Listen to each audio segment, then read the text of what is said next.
Today, okay, those are my students then. Then they are learning very well. So do the Oburu Nyanza people Odinga, have shares? everybody should have a share in government.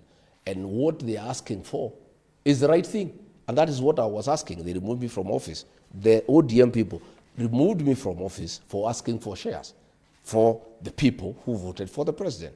I have had Oburu Odinga, I have had Suluhu and other leaders in ODM telling William Ruto, if you want us to join you, we want 50% shares in your administration. That is the same thing I was saying. But they removed from office and say talking about shares is a very bad thing. And that's why I've been saying they are very hypocritical. You know, shares is about forming government. When you join somebody in a coalition, there are certain expectations. And it's all about shareholding. You agree. If we vote for you, what is there for us? Because politics is about interest. And I have seen the ODM people, they are actually very bold. They are asking for 50% shares. I've heard the governor of Mombasa saying that they want the seat of the deputy president as a reducible minimum. All they were accusing me of is what they are practicing. So there is really nothing wrong about discussion about what will happen to you when you form government. So unasema wewe huna tatizo lolote na jamii ya Wajaluo. Hayati Raila Odinga alipofariki, alipoaga dunia, hukuonekana katika ile hafla iliyokuwa Nyayo Stadium, hafla iliyokuwa Kasarani, hafla iliyokuwa Mamboleo, hata hafla iliyokuwa kwake wakati wa kumuaga. Saa hizi ni miezi mitano, hatuja kuona kama unaenda ku... It's true. I sent condolences to the late Raila Odinga, and I had planned to go to the Nyayo National Stadium.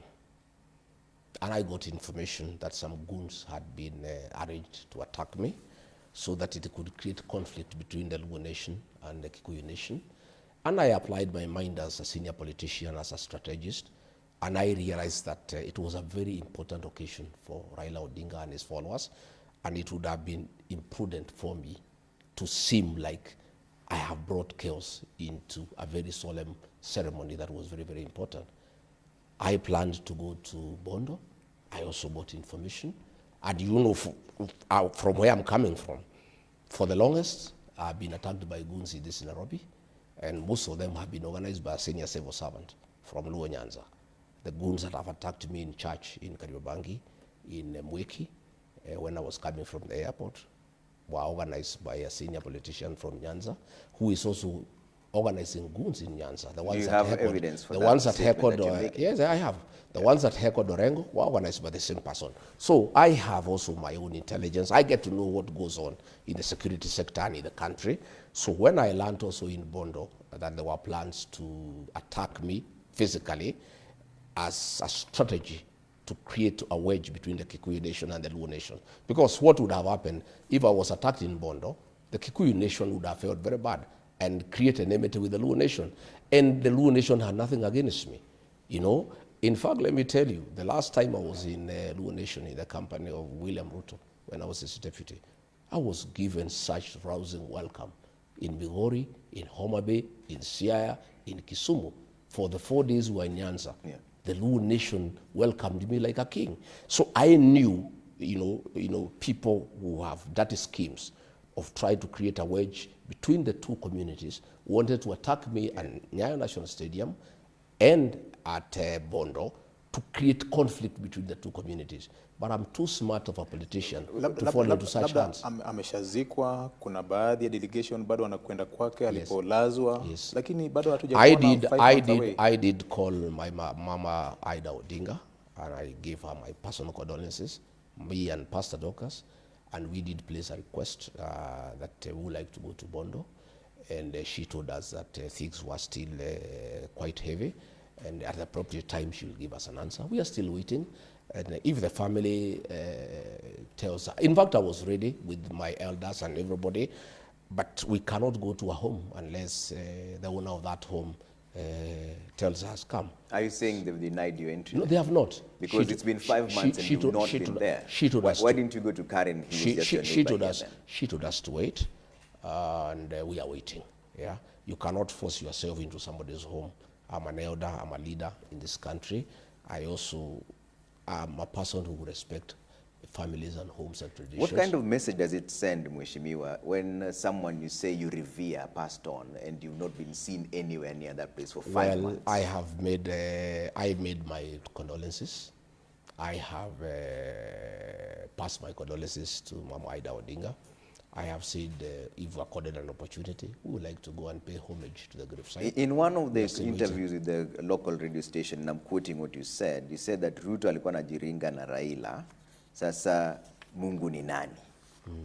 Why are you celebrating the death of the former prime minister? I'm not celebrating. That is your own interpretation. You can't what put was words your in, interpretation? You cannot That's put, what you said. You cannot put words in. Did you not say what I said? You cannot put words in my mouth. Muktadha wa hiyo matamshi ilikuwa nini? Labda. You cannot put words in my mouth.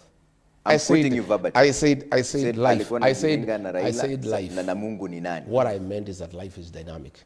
What is happening yesterday is not what is happening today, and it's not what is happening tomorrow. It has nothing to do with celebrating. It's simply capturing the dynamism of life. That what was yesterday is not what is today. What is today is not what is tomorrow. Life is not static. Life is dynamic. It keeps on moving on. Mbona kwa ule uchaguzi uliopita ilikuwa sawa wewe kufanya kazi na Rais Ruto, na wakati jamii hii ya Wajaluo kitaka kufanya kazi na William Ruto, kwa kura ijayo inakuwa tabu kwako? Nani amesema iko tabu kwangu? Matamshi yako ni peupe, Mheshimiwa. Sijasema iko tabu. Matamshi yako ni peupe, yanasema hivyo, yanaangaza hivyo. Mimi nakuuliza, siku rais alikuwa anapigana na Raila Odinga, alikuwa anaunga mkono? Hakuwa anaunga mkono. Kwa hivyo siku tulikuwa tunapigana na Raila, hatugeunga mkono. Tena mimi sikupigana na Raila, alipigana na Rais William Ruto. Mimi nilikuwa nasaidia William Ruto kupigana na Raila, lakini yule ambaye walipingana na yeye ni Raila Odinga na William Ruto, sio mimi. Kwa hivyo huwezi sema ati niko na shida. Mimi sina shida. Mimi natafuta uongozi. Ruto anatafuta uongozi. Na lazima sisi tupigane na Ruto kwa sababu tunataka kumshinda. What has changed now? Because this president who you're saying unataka kupigana naye kwa sababu unataka kumshinda was a darling at some point to you. Is it because of the impeachment that now you've changed tune for someone you referred to as your brother? William Ruto betrayed the Kenyan nation. The Kenyan nation or you? The Kenyan nation. He's still the president of the nation. It's he betrayed the Kenyan nation. He said he'll put money into people's pockets. Instead, he took the little that he had. During his campaigning, he said there will be no extrajudicial killing. He came and abducted children and killed them. During his campaign, he said there will be no evictions or demolitions. There are demolitions every day. Lakini ubomoaji ulifanyika hata kama wewe ulikuwa naibu wa rais.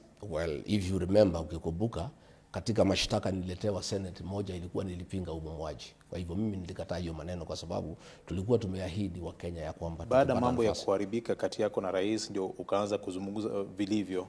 Lakini hapo awali ni kana kwamba ulikuwa na unga mkono hakuna mambo ya wakati huo. Mimi nilipinga maneno kutoka ndani mpaka ikafika pahali hawezi fichika, na moja ya hayo maneno ni ubomoaji.